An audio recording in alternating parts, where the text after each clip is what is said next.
In the boardroom of one of America's most powerful corporations, Victoria Hale, a self-made billionaire known for her ice-cold precision, burst into laughter when a plainly dressed single father stood up and said flatly, "I'm your boss."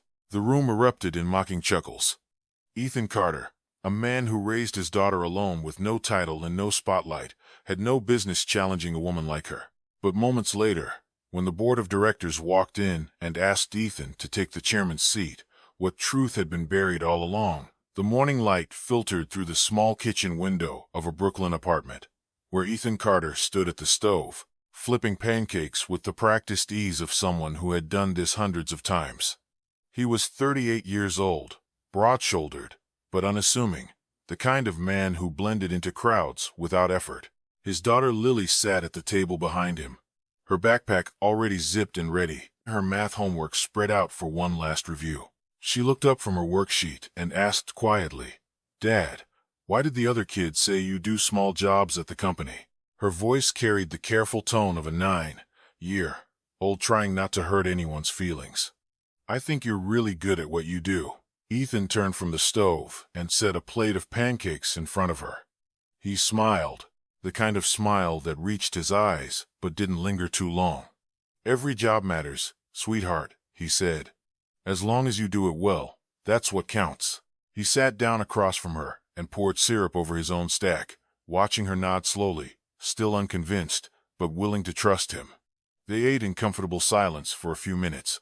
The apartment was modest but clean, filled with second-hand furniture and framed drawings Lily had made in art class. There were no expensive decorations, no signs of wealth, just a father and daughter getting through another Tuesday morning. After breakfast, Ethan drove Lily to school in his older sedan. The car ran fine, but it looked nothing like the sleek vehicles parked outside Titan Tech Corporation's Manhattan headquarters.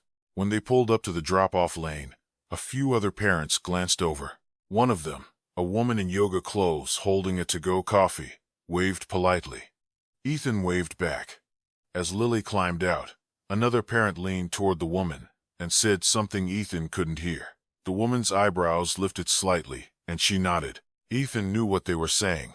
He worked at Titan Tech, one of the biggest tech finance conglomerates in the country, but only as a mid-level strategy consultant. To them, that meant he was forgettable. He kissed Lily on the forehead and watched her run toward the entrance. Just before she disappeared inside, she turned and waved. He waved back, then pulled away from the curb. On the drive into Manhattan, his phone rang. The caller ID read, "Margaret Foster." Ethan answered on Bluetooth.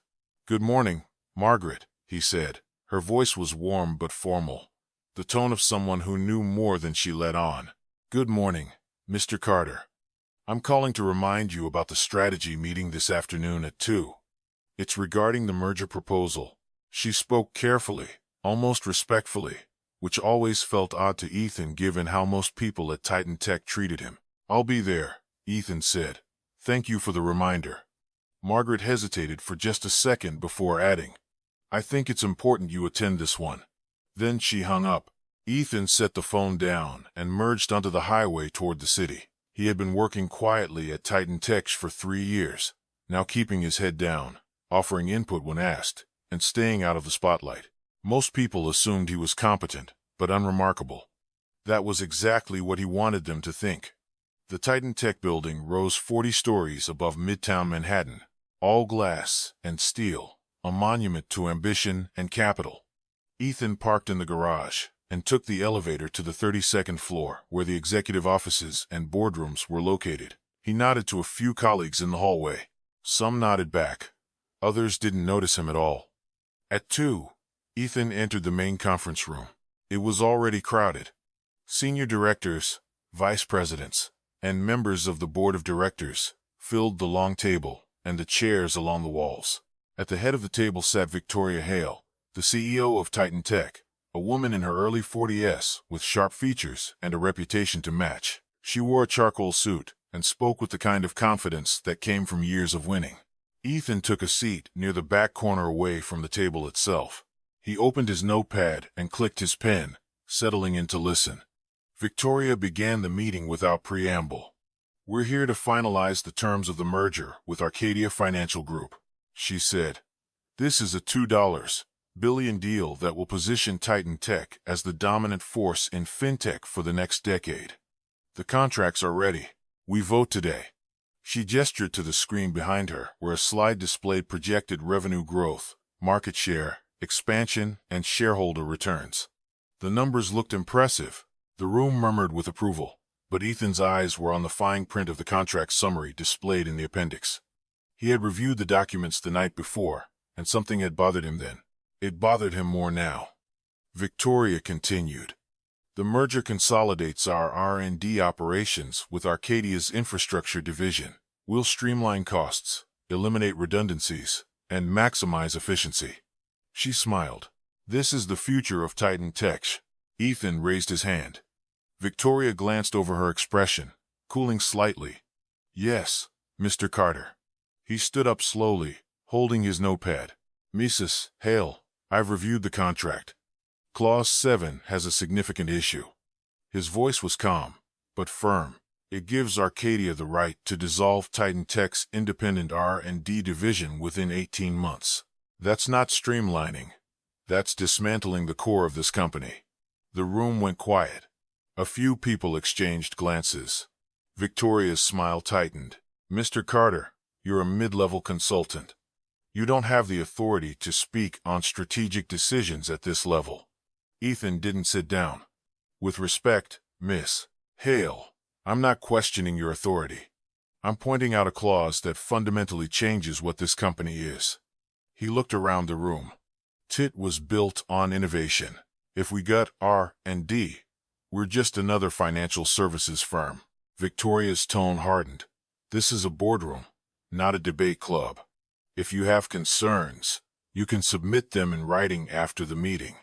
Ethan took a breath. He had known this moment would come eventually.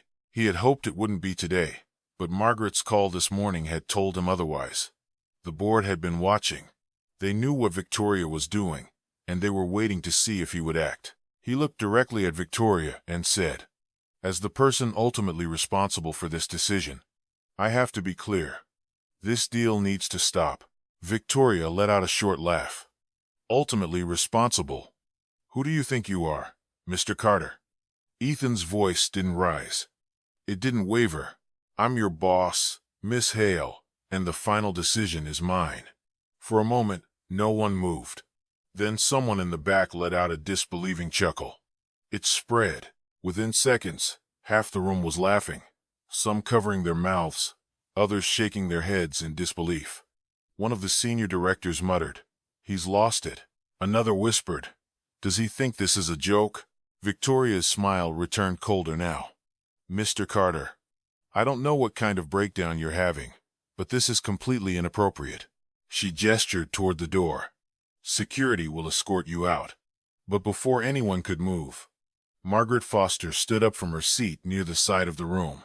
She was in her mid-50s, composed and unshakable.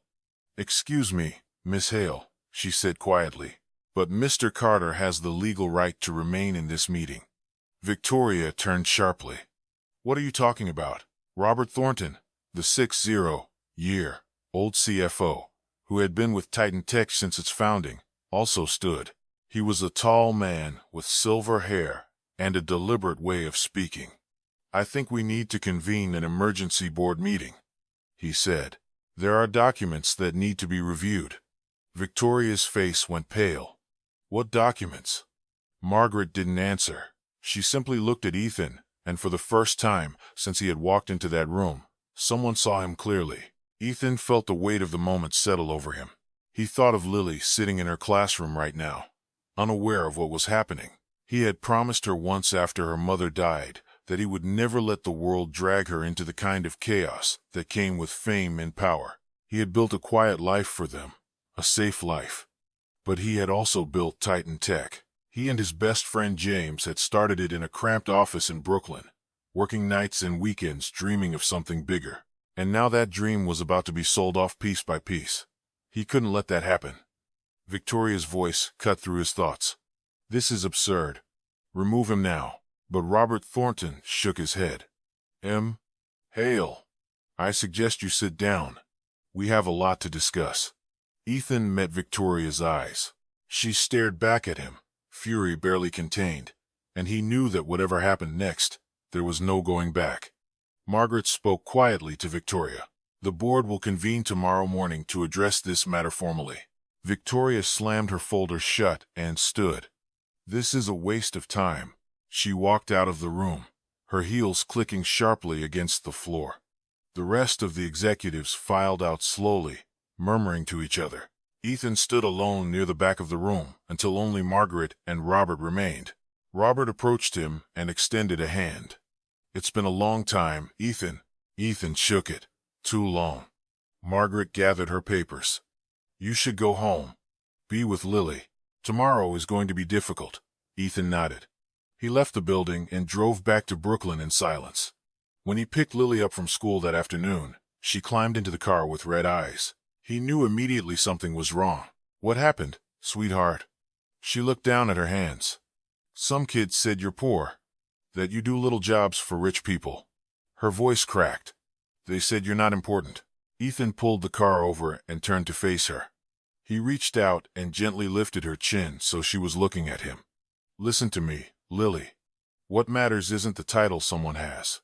It's what they do with the responsibility they're given. Do you understand?"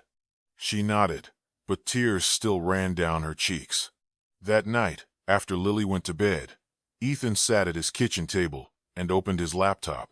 There was an email waiting from Titan Tech's legal department. The subject line read, "Internal Conduct Violation Notice." He didn't open it. He already knew what it said. Instead, he looked at a framed photo on the shelf. It was from 5 years ago. Him, his wife Sarah, and baby Lily. Sarah was smiling, her arm around his shoulder. She had been gone for 4 years now, but her voice still echoed in his mind. "Take care of our girl. Keep her safe." He had, and he would keep doing it, no matter what came next. 2 days later, Ethan's access card no longer worked. He stood outside the glass doors of Titan Tech's main entrance, swiping the card through the reader again and again. The light stayed red. A security guard he recognized from years of morning greetings walked over his expression, apologetic but firm. "I'm sorry, Mr. Carter," the guard said. "Your credentials have been suspended pending an internal review." Ethan nodded slowly and stepped back from the door. Through the glass, he could see employees moving through the lobby, coffee cups in hand, conversations flowing easily. None of them looked his way. He turned and walked back toward the subway station, the morning cold biting through his jacket. By noon, the email arrived. It was sent to every employee at Titan Tech, signed by Victoria Hale herself. The subject line read, "Personnel Update." The body of the message was brief and clinical. Ethan Carter, mid-level strategy consultant, had been placed on temporary leave, pending an investigation into conduct violations and potential instability. The company was committed to maintaining a safe and professional work environment for all employees. Ethan read it once, then closed his laptop. He sat in his apartment and listened to the radiator hiss.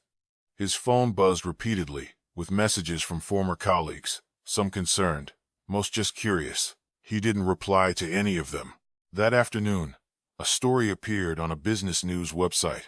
The headline read, "TIT Employee Disrupts Major Merger. Meeting Raises Concerns About Mental Health." The article quoted unnamed sources who described Ethan as erratic and delusional. One source claimed he had been showing signs of instability for months. Another suggested he was struggling with personal issues related to single parenthood. Ethan didn't finish reading it. He knew what Victoria was doing. She was erasing him before he could become a problem. By the time he picked Lily up from school, news vans were parked near his building. He took a different route home, circling the block twice before pulling into the garage. Lily noticed, but didn't say anything. She had learned early in life when to stay quiet. That evening, as Lily worked on her homework at the kitchen table, Ethan's phone rang. The number was unfamiliar. He answered cautiously. "Hello." A young man's voice came through, low and urgent. "Mr. Carter, my name is David Parker. I'm an attorney with Titan Tech's legal department. I need to meet with you tonight, if possible." Ethan glanced at Lily, then stepped into the hallway. "Why would you want to meet with me?" David spoke quickly. "Because I've been looking at the shareholder records. Something doesn't add up. There's an anonymous shareholder who owns 51% of the company, but they've never exercised their voting rights. Not once. I think you need to know about this." Ethan was silent for a moment. Then he said, "There's a coffee shop 2 blocks from my apartment. I'll meet you there in an hour." He hung up and returned to the kitchen. Lily looked up from her math worksheet. "Is everything okay, Dad?" He smiled and sat down next to her. "Everything's fine, sweetheart. I just need to step out for a little while. Mrs. Ramirez from downstairs will come sit with you." Lily frowned, but didn't argue. She had learned that, too. An hour later, Ethan sat across from David Parker in a corner booth at a nearly empty coffee shop. David was 28, clean-cut and nervous. He kept glancing toward the door, as if he expected someone to walk in and catch him. He slid a folder across the table. "These are copies," he said quietly. "The originals are locked in the company vault, but I made duplicates before anyone could stop me." Ethan opened the folder and scanned the documents inside. Articles of incorporation, shareholder agreements, trust fund paperwork. His own name appeared again and again, buried in legal language and corporate structures designed to obscure ownership. David leaned forward. "You're listed as the beneficial owner of 51% of Titan Tech through something called the Lily Carter Trust Fund. That means you're not just an employee, you're the majority shareholder. You have the power to remove Victoria Hale if you want to." Ethan closed the folder and looked at the young man across from him. "Why are you telling me this?" David met his eyes. "Because 3 years ago, I was fresh out of law school, and James Morrison hired me personally. He told me that Titan Tech was built to change the world, not just make money. He made me promise that if anything ever happened to him, I'd make sure the company stayed true to that vision." He took a breath. "I've watched Victoria gut everything that made this place special. I can't keep that promise to James if I stay silent." Ethan was quiet for a long moment. Then he said, "You need to be careful. Victoria isn't someone who forgives disloyalty." David nodded. "I know, but some things are worth the risk." He left the coffee shop first, disappearing into the night. Ethan stayed behind, staring at the folder on the table. He hadn't wanted this. He had walked away from Titan Tech 5 years ago for a reason. He let himself remember. It had been late summer, and Sarah had just been diagnosed. Stage 4. The doctors had given her 6 months. Maybe a year if the treatment worked. Ethan had been in the middle of launching Titan Tech's biggest product release, a financial analytics platform that would change the industry. He and James Morrison, his co-founder and best friend, had worked for 3 years to build it. But the night Sarah got the diagnosis, Ethan had gone home and found her sitting at the kitchen table, staring at nothing. Lily had been 4 years old, asleep in the next room. Sarah had looked up at him with tears in her eyes and said, "I don't want her to grow up under spotlights and cameras. I want her to have a normal life. Promise me you'll give her that." He had promised. A week later, he signed documents transferring his operational control to James. He kept his shares, locked them into a trust fund for Lily, and stepped out of the public eye. Before he left, James had pulled him aside and said something Ethan would never forget. "I'll protect what we built, and if anything ever happens to me, I'm leaving instructions with Margaret Foster and Robert Thornton. They'll make sure you know when it's time to come back." Titan Tech went on to become one of the most successful tech companies in the country, and Ethan became a footnote in its history. When Sarah died 10 months later, Ethan buried himself in being a father. He cooked meals, packed lunches, attended school plays, and never looked back. But 4 years ago, James had died in a plane crash over the Pacific. The news had reached Ethan on a Tuesday afternoon. He had been sitting in Lily's school parking lot, waiting for dismissal when Robert Thornton called and told him. Ethan had sat there for 20 minutes, unable to move. James had been the one person who knew the truth, the one person who had promised to protect what they had built. And now he was gone. Victoria Hale, who had been CFO at the time, had stepped into the void. The board, desperate for stability, had appointed her CEO within a month. Margaret and Robert had watched carefully, honoring James's final wish to let Ethan grieve in peace and only call him back if the company was truly in danger. Over the past year, they had seen the changes, the layoffs, the budget cuts, the shift from innovation to short-term profit, and when they learned about the Arcadia merger, they knew the time had come. Ethan closed the folder and left the coffee shop. The next morning, Margaret Foster called an emergency meeting of the board of directors. It was held in a private conference room on the 40th floor, far from the main offices.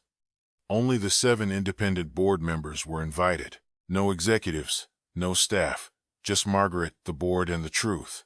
Robert Thornton opened the meeting.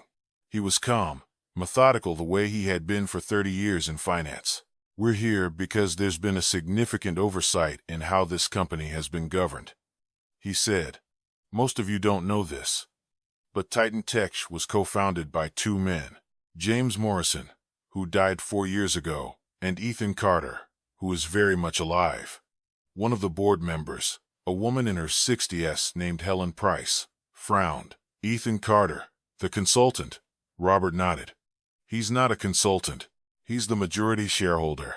He owns 51% of this company through a trust fund established for his daughter." The room went silent. Another board member, a man named Richard Cole, leaned forward. "If that's true, why has he been silent for 5 years?" Margaret spoke up. "Because his wife was dying, and he made her a promise." He stepped back to raise his daughter away from the public eye. James Morrison agreed to run the company in his place.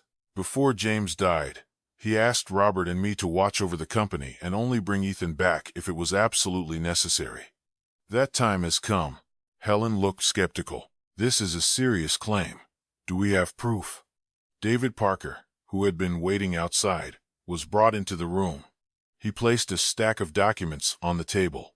Articles of incorporation from 2018. Shareholder agreements with Ethan's signature notarized and dated.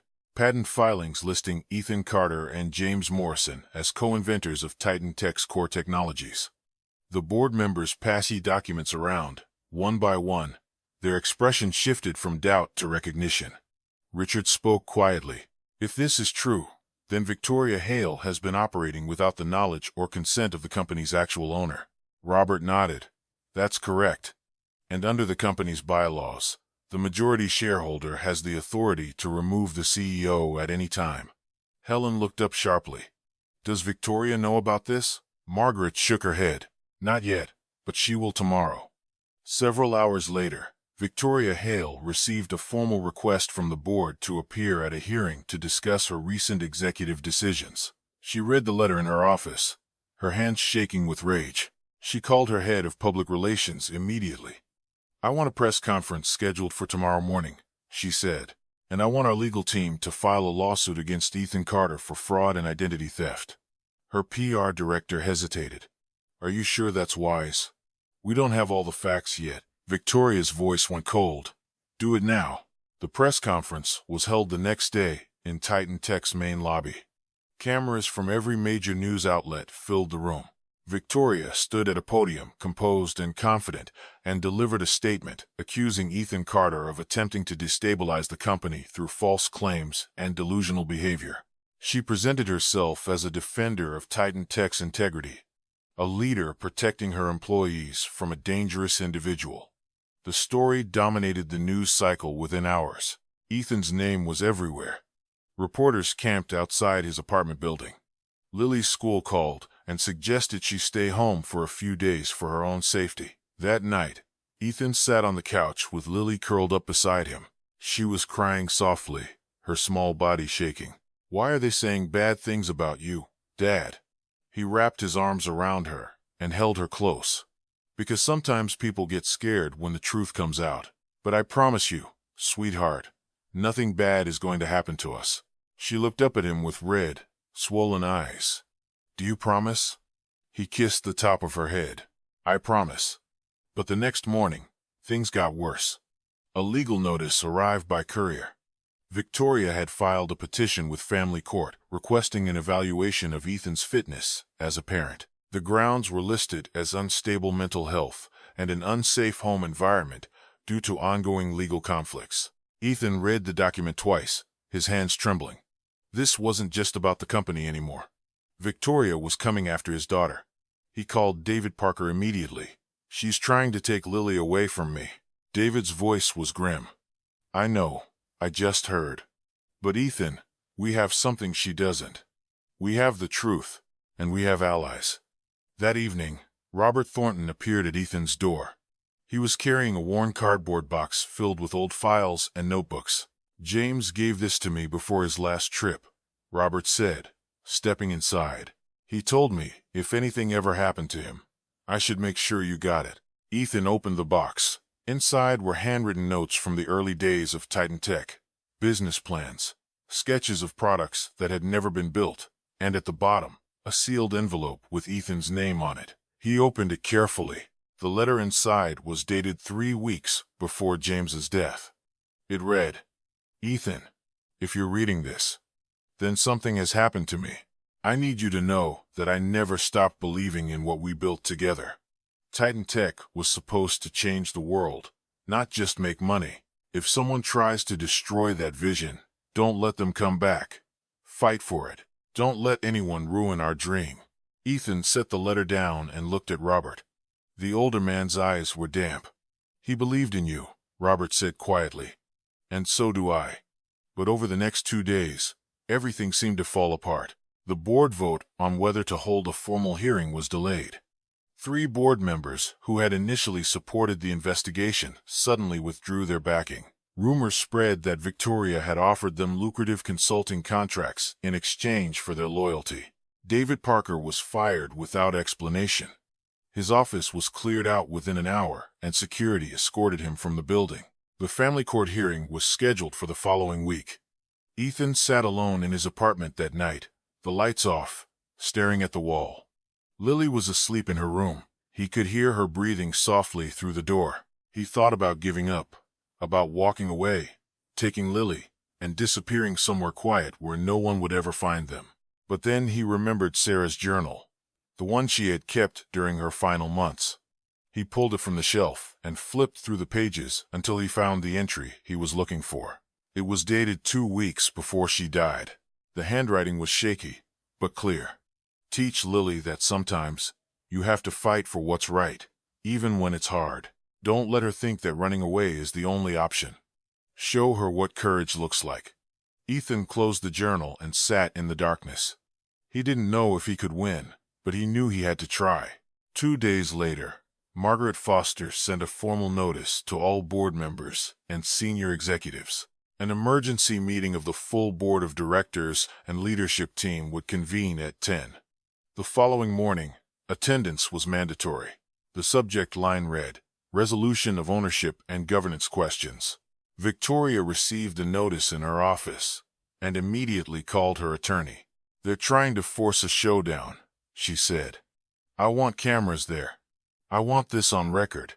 If they're going to accuse me of anything, I want the world to see how baseless it is." Her attorney advised against it, but Victoria insisted. She had spent 3 years building her reputation as the woman who saved Titan Tech. She wasn't going to let some delusional consultant destroy that without a fight. The next morning, the boardroom on the 40th floor was packed. All 7 independent board members sat along one side of the long table. Senior executives filled the chairs behind them, and in the back of the room, television cameras had been set up at Victoria's request. She wanted transparency. She had told the press. She wanted everyone to see the truth. Ethan arrived 10 minutes before the meeting started. He wore a simple gray suit, the same one he wore to parent-teacher conferences. He took a seat near the door, away from the cameras, and waited. Victoria entered precisely at 10. Flanked by her legal team, she looked confident, almost triumphant. She took her seat at the head of the table and surveyed the room like a general inspecting her troops. Margaret Foster stood and called the meeting to order. She was calm, her voice steady. "We are here today to address questions regarding the ownership structure of Titan Tech Corporation and the authority under which it has been governed for the past 3 years. Victoria leaned forward. "Before we begin, I want to state for the record that I have led this company through its most profitable period in history. Revenue has tripled under my leadership. Shareholder value has increased by over 200%. Whatever grievances are being raised today, those facts cannot be ignored. Margaret nodded. Your accomplishments are noted, Miss Hale, but this meeting is not about revenue. It's about legitimacy. She turned to the rest of the room. Does anyone here know who actually founded Titan Tech Corporation? A few executives exchanged glances. One of them, a vice president of operations, said James Morrison founded it. He was the original CEO. Margaret shook her head. James Morrison was a co-founder, but he was not the majority shareholder. The company was started by two people, and only one of them is still alive. Victoria's expression tightened. What are you talking about? Robert Thornton stood and walked to the front of the room. He placed a stack of documents on the table. These are the original articles of incorporation filed in New York in 2018. They list two co-founders, James Morrison and Ethan Carter. The room went silent. Every head turned toward Ethan, who sat quietly in his chair, his hands folded in his lap. Victoria's face went pale. That's impossible. James never mentioned anyone named Carter, Robert continued. James respected Ethan's decision to step away from public life. But that doesn't change the legal reality. Ethan Carter owns 51% of Titan Tech Corporation through a trust fund established for his daughter, Lily Carter. One of the board members, Helen Price, spoke up. If this is true, why didn't Mr. Carter come forward sooner? Margaret answered.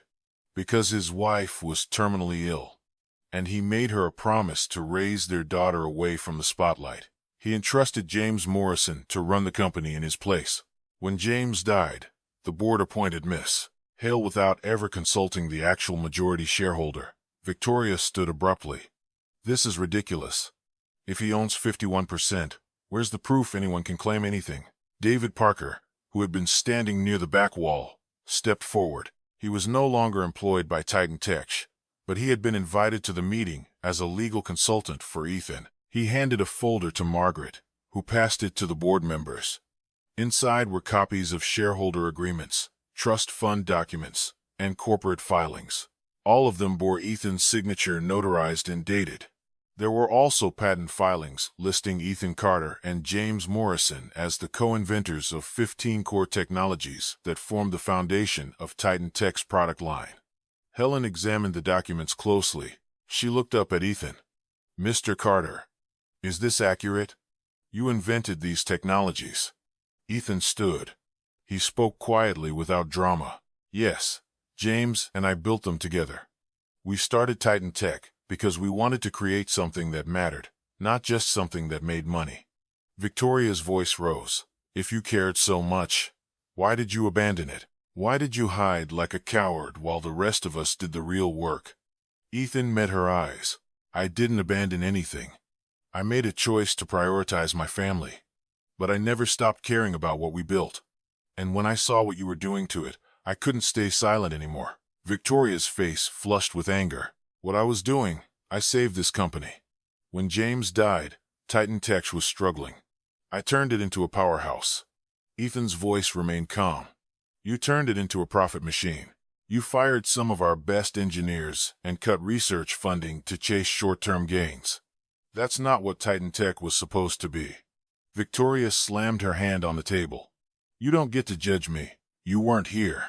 You have no idea what it takes to run a company like this. Robert Thornton cleared his throat. Actually, Miss Hale, there's more you need to know. He gestured to David, who placed another set of documents on the table. These were internal financial reports, board meeting minutes, and contractual agreements. David spoke clearly. Over the past 18 months, Ms. Hale has signed multiple personal consulting agreements with external firms totaling over $3 million. None of these were disclosed to the board as required by company policy. One of the board members leaned forward. Is this true? Victoria's attorney whispered something to her, but she waved him off. Those were standard industry arrangements. They had nothing to do with Titan Tech, David continued. She also approved the use of company funds to finance a personal real estate investment in the Hamptons, and she altered quarterly financial reports to hide losses from a failed AI project that she personally championed. The room erupted in murmurs. Board members flipped through the documents, their faces darkening. Victoria's voice shook. "This is a setup. You're twisting everything to make me look guilty." Margaret stood. "Miss Hale, these are facts. They're documented, and they represent a pattern of conduct that violates both company policy and fiduciary duty." Helen Price looked at Victoria with something close to pity. "Why didn't you just tell the truth? If you had disclosed these agreements, we could have worked through it." Victoria's composure finally cracked. She looked around the room, searching for allies, but found none. "You don't understand. I built this company. I deserve to be compensated for what I've done." Ethan spoke quietly. "You were compensated. You received a generous salary, stock, options, and bonuses. What you weren't entitled to was rewriting the purpose of the company to serve your own interests." Victoria turned on him, her voice venomous. "You think you're better than me. You walked away. You gave up. I stayed. I fought. And now you come back and try to take everything I've earned." Ethan shook his head. "I'm not taking anything. I'm protecting what James and I built. That's all I've ever wanted to do." Margaret called for a vote. The board must decide whether to remove Victoria Hale as CEO based on the evidence presented today.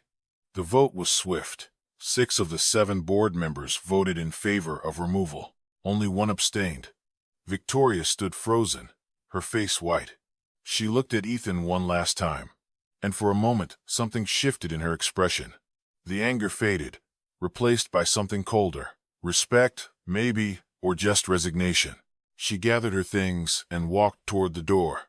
Before leaving, she stopped and said, "You won, Carter. But running a company isn't the same as founding one. You'll see that soon enough." Ethan didn't respond. He watched her leave, and then the room exhaled collectively. Margaret turned to him. "The board would like to offer you the position of chairman. Robert Thornton has agreed to serve as interim CEO until we find a permanent replacement." Ethan nodded slowly. "I'll accept the chairmanship, but I need to make something clear. I'm doing this part-time, 3 days a week maximum. The rest of my time belongs to my daughter." Helen smiled. "I think we can arrange that," Robert added. "And regarding the family court petition, our legal team will file a motion to dismiss based on the facts that have come to light today." Victoria's claims were clearly retaliatory and without merit. Ethan felt a weight lift from his shoulders. "Thank you." The cameras were turned off. The executives filed out. Robert shook Ethan's hand. "Welcome back," he said. Ethan left the building and drove straight home. He didn't stop to talk to reporters. He didn't call anyone to celebrate. He just drove. When he walked into his apartment, Lily ran to him and threw her arms around his waist. "Dad, I saw you on TV. Everyone's saying you own the whole company." He knelt down and looked her in the eyes. "I'm still just your dad, Lily. That's the most important job I have." She smiled, but then her face grew serious. "Does this mean you have to go to work more now?" Ethan pulled her close. "No, sweetheart. I've already told them I'm only working 3 days a week. The rest of the time is ours. I'll still take you to school. I'll still help with your homework. Nothing's going to change." Lily hugged him tighter. "Good. I like it when it's just us."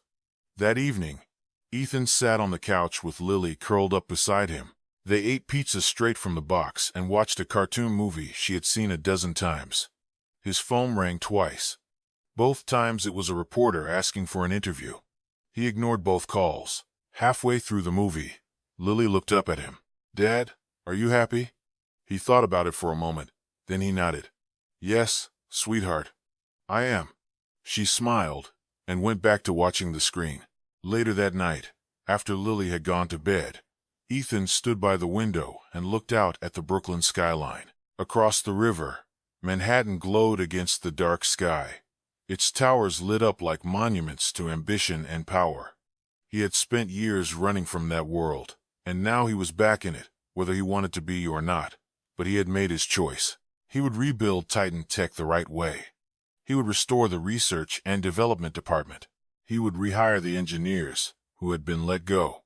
He would cancel the Arcadia merger and invest in innovation instead of short-term profit. And he would do it all on his own terms. He thought about what he had told Lily earlier that day, about what really mattered. Not the position you held, but what you did with the responsibility you were given. That was the measure of a person. That was the measure of a life. The only responsibility that mattered to Ethan Carter was the one waiting for him in the next room, fast asleep, dreaming of a world where her father was just her father and nothing more.